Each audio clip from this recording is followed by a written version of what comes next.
Let's start at the very beginning, because if you don't understand why a narcissist needs your reaction, nothing else I'm about to tell you will fully make sense. Human beings, by nature, require connection. We are wired for it. From the moment we enter this world, our survival depends not just on food and shelter, but on emotional attunement, on being seen, felt, and responded to. This is not weakness. This is biology. Donde the need for connection becomes so distorted, so corrupted by early wounds, that a person can no longer access genuine intimacy. Capacity for real human connection gets replaced by something far more transactional, far more predatory. What you get is a person who doesn't seek love. They seek supply. Narcissistic supply is a term first introduced by the Austrian psychoanalyst Otto Pfannigel, and later expanded by object relations theorists to describe the emotional sustenance a narcissist extracts from others. I want you to really sit with that word, extract, because that's exactly what it is. It is not a mutual exchange. It is not a relationship in any meaningful sense of the word. It is a one-directional harvesting of your emotional energy, your attention, your validation, and yes, even your pain. Here's what most people don't realize. For a narcissist, your suffering is just as nourishing as your admiration. Your tears and your applause serve the same function. Your anger and your adoration feed the same hunger. What they cannot survive, what genuinely destabilizes them at a psychological level, is your indifference. The absence of a reaction, the silence where there used to be chaos. And why is that? Because at the core of narcissistic personality structure, beneath the arrogance, beneath the manipulation, beneath the carefully constructed image of superiority, there is a profound emptiness, a self that was never properly formed. Clinicians often describe it as a kind of internal void, a fragmented sense of identity that requires constant external reinforcement just to feel real, just to feel stable. The narcissist does not have a solid inner world to retreat to.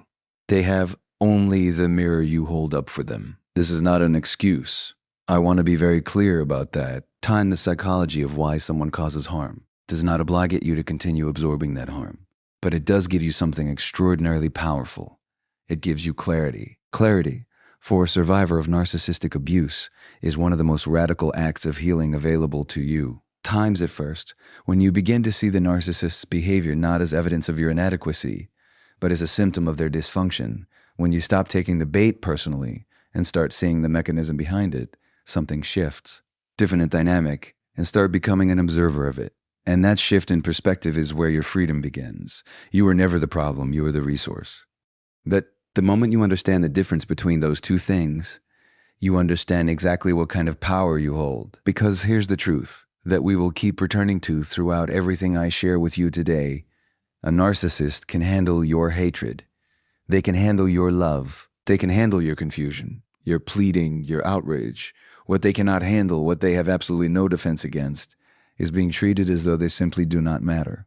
Indifference is not cruelty. It is clarity. First, there is nothing more terrifying than a person who finally sees them clearly and simply walks away. So now that we understand what the narcissist is actually feeding on, the next question becomes, what do you do with that knowledge? Teng Tao Pukyu, apply it in a way that genuinely protects you and genuinely disrupts their control. And this is where I want to introduce you to a concept that sounds simple on the surface, but is one of the most psychologically sophisticated moves a human being can make. You treat them like they're dead. Now I need you to stay with me here, because I know that phrase lands with a certain weight. It might even make some of you uncomfortable. We are conditioned, deeply conditioned, to believe that indifference is cold, that it is unkind, that a good person responds, engages, explains, and tries to resolve. We are taught from childhood that silence is aggression, that walking away is cowardice, that the mature thing to do is always to communicate. And in healthy relationships with emotionally available people, that is absolutely true. But you are not dealing with a healthy relationship. You never were. The rules of engagement that apply to mutual reciprocal human connection do not apply here. Painful lessons a narcissistic abuse survivor has to learn is that the very tools you were using to try to fix the relationship were the tools being used against you. And as you initiated to seek clarity, gave them more information to manipulate you with, Every emotional reaction you displayed told them exactly which buttons to press next, to reason, to appeal to their empathy, to make them understand your pain. All of it was supply. All of it kept you locked inside the dynamic. So what does it mean to treat someone like they're dead? It does not mean hatred. It does not mean a dramatic declaration, a final confrontation, or a satisfying moan, telling them exactly what you think of them. In fact, if you're waiting for that moment, if you're still hoping that the right words will finally make them get it, I want to gently, but honestly tell you, that moment will never come because you lack eloquence, but because they lack the internal architecture required to receive it. To treat someone like they're dead is to make a quiet, internal decision that this person no longer occupies emotional real estate in your life. It is the deliberate withdrawal of your energy, your attention, and your reactivity from someone who has demonstrated, repeatedly, that they will only use those things against you. It is not performed for their benefit. It is not a strategy designed to punish them or provoke a reaction. It is something you do entirely, completely, for yourself. Think about how you relate to someone who has genuinely passed away. You don't argue with them in your head, hoping they'll change. You don't rehearse conversations, waiting for them to finally understand you. You don't monitor their behavior, brace for their moods, or reshape yourself to manage their emotions. They are gone, and in their absence you begin, slowly, sometimes painfully, to return to yourself. That is the energy we are talking about, cerebrally, but that particular kind of release that comes when you stop fighting for something that was never going to give you what you needed. There's a philosophical dimension to this that I think deserves to be named. The ancient Stoics spoke at length about the discipline of not giving power to that which does not deserve it. Marcus Aurelius wrote that you have power over your mind, not outside events, and that realizing this is the foundation of freedom. To treat a narcissist as though they are dead is to practice exactly that. Imports it is to say, your chaos is real, but it is no longer mine. You don't have to announce your liberation. You don't have to explain it, justify it, or perform it. The most powerful thing you will ever do is simply stop. Stop engaging. Stop reacting. Stop feeding what was always feeding on you. And in that stillness, begin the quiet, radical work of coming back to life. Damon refers to point 7. Here is the expanded segment for key point 3. We've established what narcissistic supply is, and we've established what it looks like to withdraw it. But I want to go deeper now, because understanding what to do is only half the equation. The other half is understanding why it works. Why does your silence, your indifference, your emotional withdrawal so completely destabilize someone who presented themselves as untouchable? Why does a person who spent years making you feel small suddenly unravel the moment you stop responding? The answer lives in the architecture of the narcissistic personality itself. To understand this, we need to briefly revisit how the narcissistic character structure develops in the first place. Here I want to draw on the work of developmental psychologists and trauma theorists, because narcissism, at its root, is not a personality quirk or a moral failing. It is a survival adaptation. People don't recognize it first. It is what happens when a child, in their most formative years, does not receive what every child fundamentally requires, which is unconditional attunement. Davis, which is the being loved, not for what they perform, not for how they make a parent feel, but simply for who they are. It is absent when the not attunement is absent, when love is conditional, when emotional safety is unpredictable, when the child learns that their authentic self is either too much or not enough. The psyche does something extraordinarily intelligent. Constructs an alternative self, a performed self, a grandiose, armored, carefully managed version of a person designed to extract the V. Recognize at first, a validation externally that was never reliably provided internally. What we call the narcissistic personality is, at its core, this constructed self, running on empty, perpetually dependent on the outside world to confirm its own existence. Topple is kind's who is why this matters for you. That constructed self has no stable foundation. It is not built on genuine self-worth, genuine emotional resilience. It is built entirely on reflection. reactions of others, which means the moment those reactions disappear, the moment the mirror goes blank, the entire structure is threatened. Psychoanalysts refer to this as a narcissistic injury. And the response to narcissistic injury, what clinicians call narcissistic rage, is not the anger of someone who is powerful, of someone whose psychological survival feels at stake. When you stop engaging, you are not simply inconveniencing a narcissist to or at the level of their deepest psychological architecture, triggering an existential threat response. The rage, the escalation, the smear campaigns, the sudden reappearances, all of it is fear wearing the costume of control. This is where I want to be very precise, because this understanding is protective. When a narcissist escalates after you go silent, and many of them will, the untrained instinct is to interpret that escalation as evidence that you've done something wrong, that you've provoked them. If you just explained yourself one more time, responded one more time, the situation would de-escalate. But what you are actually witnessing in those moments is not power. It is withdrawal. You are watching someone go through the psychological equivalent of withdrawal from a substance they are addicted to, and that substance is you. Their playbook, the manipulation, the guilt-tripping, the charm, the threats, was never designed for someone who doesn't respond. It was designed for someone who is still emotionally present in the dynamic. The moment you exit that dynamic completely, you don't just remove yourself from their game. You render the entire game unplayable. There is no move available to someone whose opponent has simply left the board. When you truly stop engaging, you don't just disrupt a narcissist's control. You expose the most devastating truth they spend their entire lives running from. That without your reaction, without your energy, without your presence sustaining them, there is nothing there. And a person who has built their whole identity on dominance has no greater fear than the silence that proves they never had any power at all. Here is the expanded segment for key point 4. So we've arrived at a question that I know many of you are sitting with, particularly those of you who cannot simply walk away. People don't recognize it first because the reality of narcissistic abuse is that it doesn't always exist in a context where complete removal is immediately possible.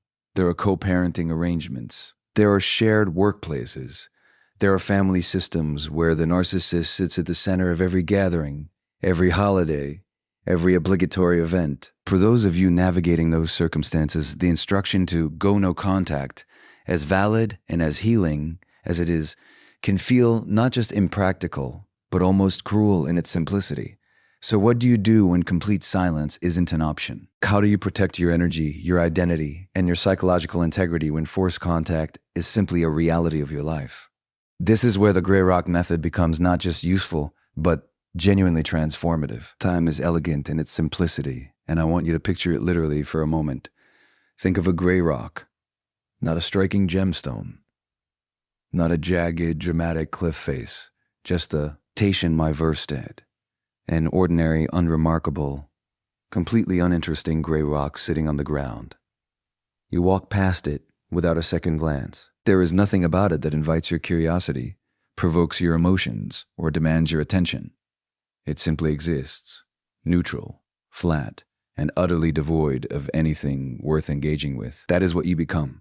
When you apply the gray rock method, you are making a deliberate, conscious decision to become the least interesting version of yourself in the narcissist's presence. Not because you are uninteresting, but because you understand, with great psychological clarity, that your vibrancy, your depth, your emotional richness are not safe in this particular environment. You are not dimming your light permanently. You are strategically, temporarily, and purposely withdrawing it from someone who has proven they will only use it as a weapon.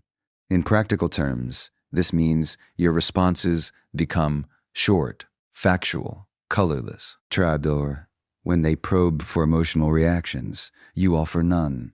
When they bait you with provocations designed to trigger guilt, anger, or defensiveness, you respond with the conversational equivalent of a gray rock. Yes, no, I don't know, fine. You do not volunteer information about your life, your feelings, your victories, or your struggles. You offer nothing that can be stored, distorted, and used against you later. People don't recognize at first. You become, in the most strategic sense of the word, boring. And here is what makes this method so psychologically sophisticated. It is not suppression. Dofers. It is not the unhealthy swallowing of emotions that so many survivors have already spent years doing in the relationship. It is something fundamentally different. Suppression happens when you feel deeply and force yourself not to show it out of fear. The Grey Rock method, practiced correctly, comes from a place of detachment, from having done enough internal work that you genuinely no longer feel compelled to perform for this person. The goal is not to hide your emotions from the narcissist. The goal is to reach a place where this person no longer has the access required to generate those emotions in you. There is a meaningful distinction between those two things, and it matters enormously for your healing. One keeps you trapped inside the dynamic, white-knuckling your way through interactions. The other represents a genuine internal shift, a quiet but profound withdrawal of the narcissist's casting power in the story of your life. Clinicians who work with survivors of narcissistic abuse often observe that the Grey Rock method, when practiced with genuine internal detachment rather than performative flatness, produces something unexpected in the survivor. Times, but confidence, because every interaction you navigate without being destabilized is evidence, gathered in real time, that their hold on you is loosening, that you are capable of being in their presence without losing yourself, that you have, in the most literal sense, begun to outgrow them. Their courage is not a performance of strength. It is the quiet evidence of it. And every time you walk away from an encounter having given them nothing to work with, you are not just protecting yourself. At first, you are proving, one interaction at a time, that you are no longer available to be consumed. Here is the expanded segment for key point 5. Now I want to prepare you for something. Because everything we've discussed so far, the withdrawal of supply, the emotional detachment, the Grey Rock, the quiet but profound decision to stop engaging, all of it sounds like relief. And it is, but there is a stage that comes before the relief fully arrives, and if you are not prepared for it, it can pull you back in at the exact moment you are closest to freedom. When a narcissist begins to lose their grip on you, they do not quietly accept it. They escalate to with the want to be very precise about what that escalation looks like, because it wears many faces, and some of those faces are ones you have been conditioned over months or years of abuse to respond to with hope. The first face is what clinicians call hoovering. Named after the vacuum brand, hoovering is the narcissist's attempt to suck you back into the dynamic just when you've created meaningful distance. Take sudden warmth, unexpected tenderness, a version of the person you first fell in love with, or first trusted, first admired, first believed in. They remember your favorite things. They use the language you always needed to hear. They show up seemingly transformed with exactly the right words at exactly the right moment. For a survivor whose nervous system has been trained to associate this person with both the wound and the relief, the pull can be almost unbearable. This is not love returning. This is a system in panic, reaching for its power source. Then there is love bombing, which in this context is not the love bombing of the initial relationship, but a targeted, intensive campaign designed specifically to reestablish the dynamic you've begun to dismantle. Gifts, grand gestures, declarations, performance of devotion so compelling that your own mind begins to question whether you've been unfair, whether you've overreacted, whether perhaps this time something has genuinely changed. This is precisely what it is designed to make you think. Tuition is I first, and the cruelty of it is not just in the manipulation itself, but in how effectively it exploits the very hope that makes you human. When neither of those approaches work, the mask shifts again. TANS is often the smear campaign, a systematic effort to destroy your reputation, your credibility, and your support network before you can fully establish your independence from them. They get there first. They reframe the narrative. They position themselves as the victim of your coldness, your instability, your cruelty. They recruit allies, often unwitting ones, into a story where your healing looks like aggression, and their abuse looks like heartbreak. Finally, when all else fails, when the hoovering hasn't worked, the love bombing hasn't worked, the smear campaign hasn't broken your resolve, you may encounter the rawest expression of narcissistic injury, pure rage, intimidation, escalating provocations designed to force a reaction, any reaction, because even your anger is preferably your indifference. Here is what I need you to understand about every single one of these responses. They are not evidence of your wrongdoing, being too harsh, too cold, or too unforgiving. They are a diagnostic, at first. Each escalation is clinical confirmation that what you are doing is working. A person who had genuinely moved on, a person who truly didn't need you, would not pursue you through every available channel the moment you stopped responding. Intensity of their reaction is the most honest thing they will ever show you, because it reveals, with devastating clarity, exactly how much of their stability was built on your compliance. You are not witnessing power in those moments. You are witnessing the structural collapse of a system that was never built to survive your absence. When a narcissist escalates after you go silent, do not read it as a reason to return. Read it as confirmation that leaving was exactly right. The chaos that follows your silence is not your responsibility to resolve. It is the sound of their control falling apart, and your only job in that moment is to let it fall. There is something I want to ask you, and I want you to sit with it honestly, without judgment, without the instinct to move past it too quickly. Who were you before this relationship? Not the role you played in it. Not the version of yourself that learned to manage their moods, anticipate their needs, shrink into corners, or perform a carefully calibrated version of yourself designed to minimize conflict and maximize approval. Person underneath all of that, the one with preferences that had nothing to do with keeping someone else comfortable, the one with opinions they didn't instinctively censor, the one who took up space without apologizing for it. Can you remember that person? For many survivors, the honest answer is only barely. Tender examined dimensions of narcissistic abuse, and I think it deserves far more attention than it typically receives in the conversation around recovery. We talk extensively, and rightly so, about the trauma, and that dilation, the gaslighting, trust, the erosion of trust. But what we don't talk about enough is the specific, systematic way in which prolonged narcissistic abuse dismantles a person's sense of self, not through a single dramatic act, but through 1,000 small ones. Comment here, a dismissal there, a raised eyebrow at your excitement, a subtle reframing of your reality until you no longer trust your own perceptions. Telepal process, a slow, almost imperceptible process of replacement, where your authentic identity is gradually substituted with a version of yourself built entirely around their needs, their narrative, and their comfort. Psychologists refer to this process as identity erosion. And what makes it so insidious is that it rarely feels like violence while it's happening. It feels like adaptation. It feels like love, even because you were told implicitly or explicitly that this is what love requires, that to be worthy of connection, you must contain. 12. Instantly edit yourself into something more acceptable, more manageable, more useful to the person demanding the edits. And so you did. Most survivors did, though most people don't recognize. At first, not because they were weak, but because they were human, and because the need for connection is so fundamental that we will reshape ourselves to extraordinary degrees before we will accept that the connection we're fighting for was never safe to begin with. Detachment becomes something far greater than a protective strategy.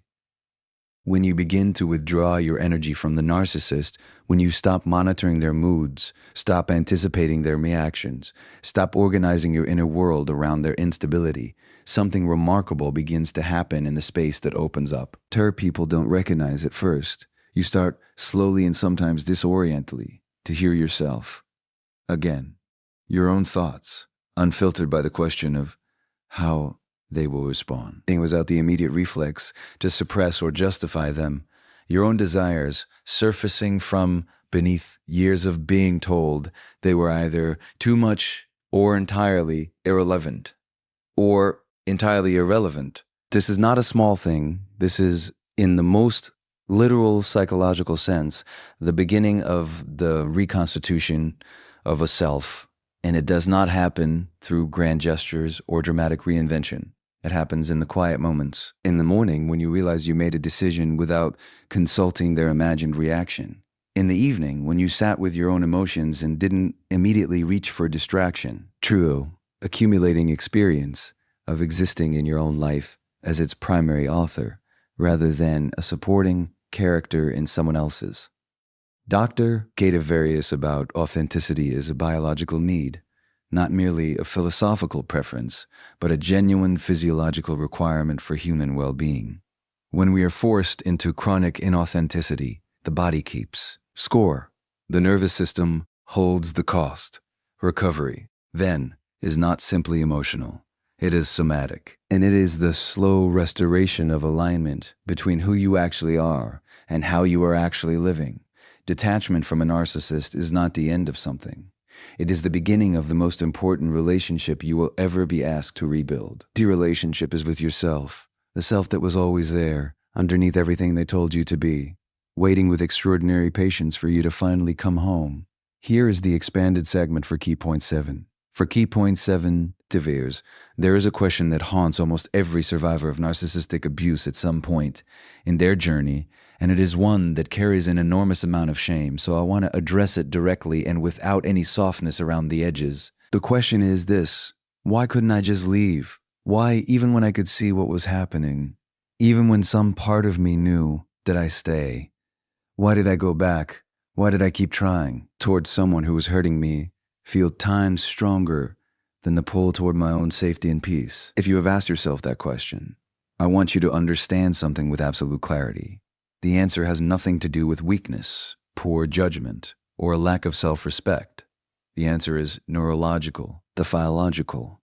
The answer is biological. The answer lives in the deepest, most ancient structures of the human brain, and it was operating in you with a sophistication and a power that had very little to do with conscious choice. What you are experiencing is what trauma researchers and attachment theorists call a trauma bond. To understand how a trauma bond forms, we need to understand one of the most well-documented phenomena in behavioral psychology, intermittent reinforcement. And, it was first observed in Skinner's research on operant conditioning, and what it revealed was both elegant and disturbing.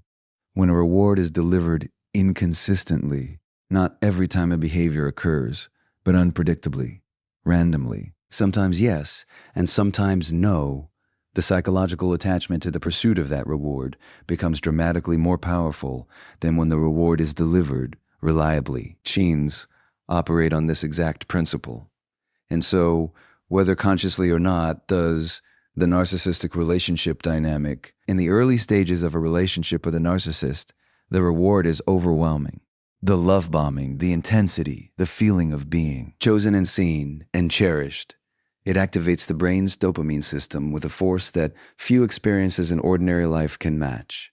And then it is withdrawn, replaced by coldness, criticism, confusion, partially, unpredictably, just enough to reactivate the hope that the original version of this person, the one who made you feel extraordinary, still exists somewhere beneath the cruelty and is worth fighting for. This cycle, reward, withdrawal, does not just create emotional confusion. It creates neurochemical dependency. The brain, in its relentless drive toward pattern recognition and reward anticipation, becomes as genuinely addicted to the intermittent approval of the narcissist as it would to any other dopamine-activating substance. Den is not simply an emotional decision. It is, at a physiological level, withdrawal. Anyone who has ever tried to break a genuine addiction knows that the pull back toward the source of dependency is most ferocious, precisely in the moments when freedom is closest.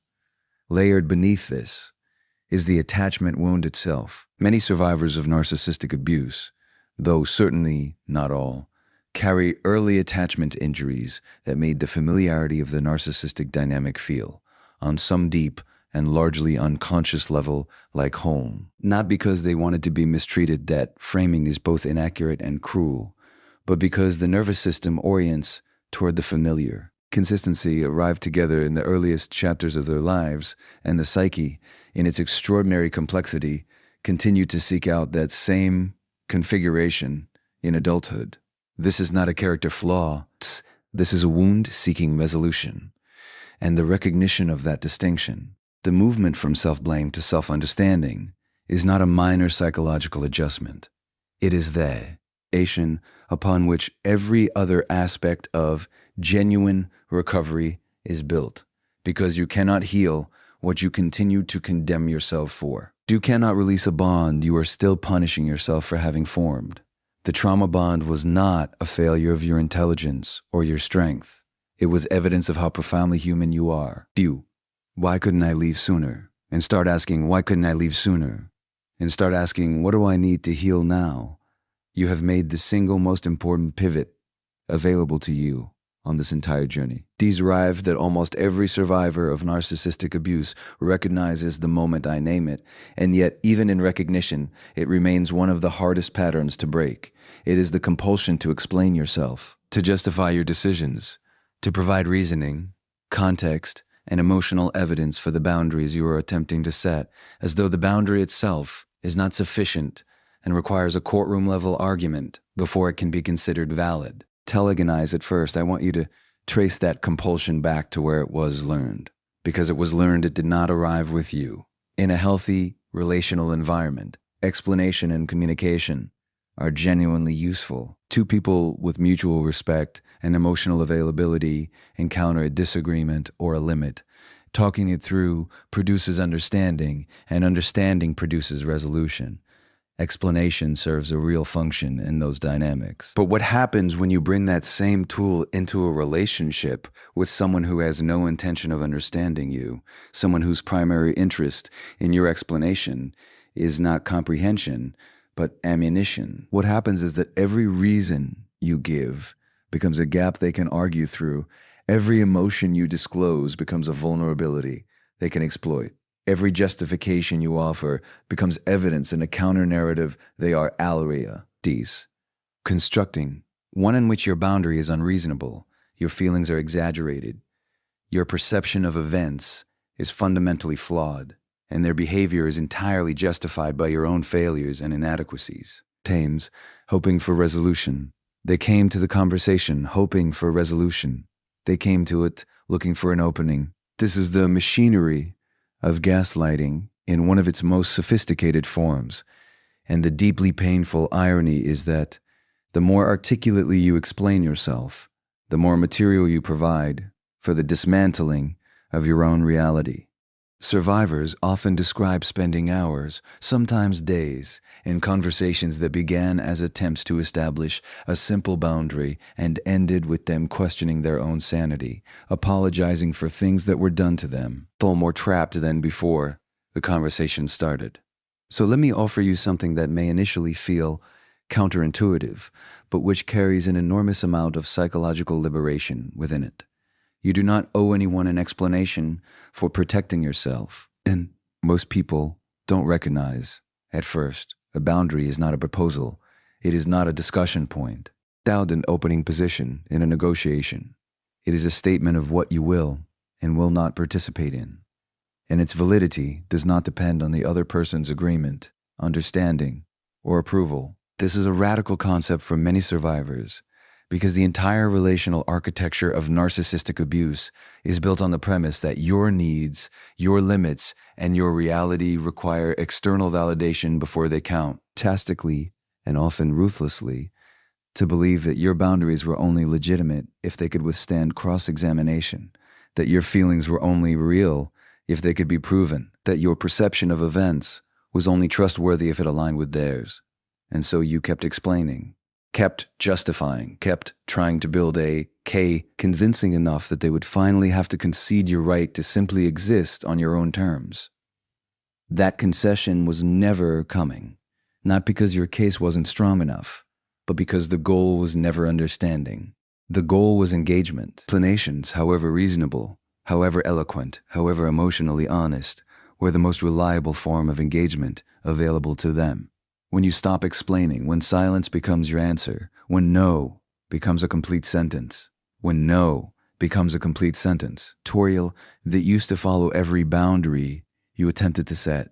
You do something that the narcissist's entire system of control is completely unprepared for. You close the opening. You remove the gap, present a wall with no doors, and no amount of argument, manipulation, or emotional pressure can find a way through something that offers no point of entry. There is a quiet but profound confidence that develops in survivors who learn to set boundaries without explanation. It is the confidence of someone who has finally internalized what they always deserve to know, that their limits do not require a defense, that their well-being does not require a permission slip, that they are the sole and sovereign authority over what they allow into their life, their energy, and their emotional world. It is not rudeness. It is self-respect in its most distilled form.